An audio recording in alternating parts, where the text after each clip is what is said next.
M night ഷ്യാമളൻ 2002 director സിനിമയാണ് science എന്ന് പറഞ്ഞിട്ട്. മെൽ ഗിബ്സണും അതുപോലെ നമ്മുടെ ജോക്കറായിട്ട് അഭിനയിച്ചിട്ടുള്ള ഫീനിക്സ് എന്ന് പറഞ്ഞ ഡയറക്ടർ ഉണ്ടല്ലോ, ജോക്കിൻ ഫീനിക്സ് അങ്ങനെ എന്താണെന്ന് തോന്നുന്നു കറക്റ്റായിട്ടുള്ള പേര്, എനിക്ക് കറക്റ്റ് പ്രൊനൗൺസിയേഷൻ അറിയില്ല. അപ്പോൾ ഇവർ രണ്ടുപേരും മെയിൻ ക്യാരക്ടേഴ്സായിട്ട് അഭിനയിച്ചുള്ള സിനിമയാണ്. അങ്ങനെ കിടിലൻ പടം, കിടിലെന്ന് വെച്ചാൽ അടിപൊളി പടം. ഒരു ഏലിയൻ കോൺസെപ്റ്റിനൊക്കെ വളരെ വളരെ അടിപൊളിയായിട്ടാണ് ഈ പടം ഷൂട്ട് ചെയ്ത് വെച്ചിരിക്കുന്നത്. അത് 2002 എനിക്ക് തോന്നുന്നു ആ പടം ഇപ്പോൾ ഈ നിലവിൽ ഈ ഒരു കാലഘട്ടത്തിലും ഈ സെയിം സിനിമ ഷൂട്ട് ചെയ്ത് ഇറക്കിയാലും വൻ വിജയവും.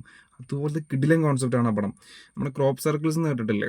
ആ ക്രോപ്പ് സർക്കിൾസിനെ ബേസ് ചെയ്തിട്ടുള്ളൊരു സിനിമയാണ് ഇതിൽ. അപ്പോൾ ഇതിൽ എന്നെ ഏറ്റവും കൂടുതൽ ഞെട്ടിച്ചതെന്ന് വെച്ചാൽ ഈ പടത്തിൻ്റെ ഒരു മേക്കിംഗ് തന്നെയാണ്. കാരണം എനിക്ക് തോന്നുന്നു നമ്മുടെ ഇപ്പോഴത്തെ മോളിവുഡിൻ്റെ ഒരു മലയാള സിനിമയുടെ ഒരു ബഡ്ജറ്റൊക്കെ വെച്ചാണെങ്കിലും ഈ സിനിമ ചെയ്യാൻ പറ്റും. കാരണം ഇതിൽ ഏലിയൻസ് എന്നൊക്കെ പറയുമ്പോൾ അങ്ങനെ കാണിക്കണമൊന്നുമില്ല. അത് വളരെ എനിക്ക് തോന്നുന്നു ഇപ്പം റെഡ് വൈൻ എന്ന് പറഞ്ഞ സിനിമയുണ്ട് മലയാളത്തിൽ. റെഡ് വൈനാണോ റെഡ് റെയിനാണോ നമ്മുടെ രാഹുൽ സദാശിവൻ്റെ ബ്രഹ്മയുഗത്തിൻ്റെ ഒക്കെ ഡയറക്ടർ പടമുണ്ട്, അതിൽ ഏലിയനെ കാണിച്ചിട്ടുണ്ട്. അതുപോലൊക്കെ തന്നെയാണ് ഇതിനകത്ത് ഏലിയൻസ് കാണിച്ചിട്ടുള്ളൂ. അപ്പോൾ ഇതിൻ്റെ കോൺസെപ്റ്റാണ് ഞാൻ പറഞ്ഞത്, ഭയങ്കര മിനിമലായിട്ട് ലൊക്കേഷൻസ്. എനിക്ക് തോന്നുന്നു ഒരു വീട് മാത്രം ലൊക്കേഷനായിട്ട് വരുന്നുള്ളൂ. പിന്നെ ഇവിടേക്ക് ഒരു ചെറിയ ഒരു ഏരിയയിൽ ഒരു ടൗൺ എന്തോ കാണിക്കുന്നുണ്ട്. പക്ഷേ 98% ഒരൊറ്റ വീട്ടിലാണ് ഈ ലൊക്കേഷൻ ഫുള്ള്. അപ്പോൾ 1 മണിക്കൂർ സംതിങ് ആണ് എനിക്ക് തോന്നുന്നു, 2 മണിക്കൂർ അടുത്താണ് പടത്തിൻ്റെ ലെങ്ത്ത്. കിട്ടില്ലം പടം, നിങ്ങൾ ഉറപ്പായിട്ടും കണ്ടിരിക്കണം. നമ്മൾ ആ വേൾഡിലേക്ക് ഭയങ്കരമായിട്ട് ഇന്നാക്കി ഈ പടം തുടങ്ങി ആദ്യത്തെ സീനിൽ തന്നെ. എനിക്ക് തോന്നുന്നു ആദ്യത്തെ 1 മിനിറ്റിൽ തന്നെ പടത്തിൻ്റെ കോൺഫ്ലിക്റ്റ് സ്റ്റാർട്ട് ചെയ്തു. അതാണ് ഏറ്റവും വലിയ ഹൈലൈറ്റ്.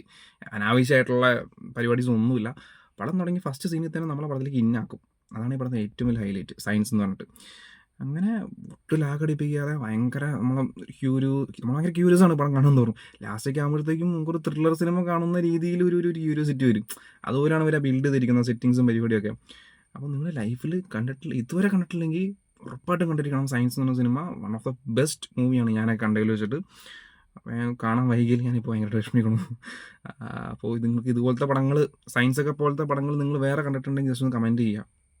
ഉറപ്പായിട്ടും കണ്ടിരിക്കുക. അടിപൊളി പടമാണ് സയൻസ്.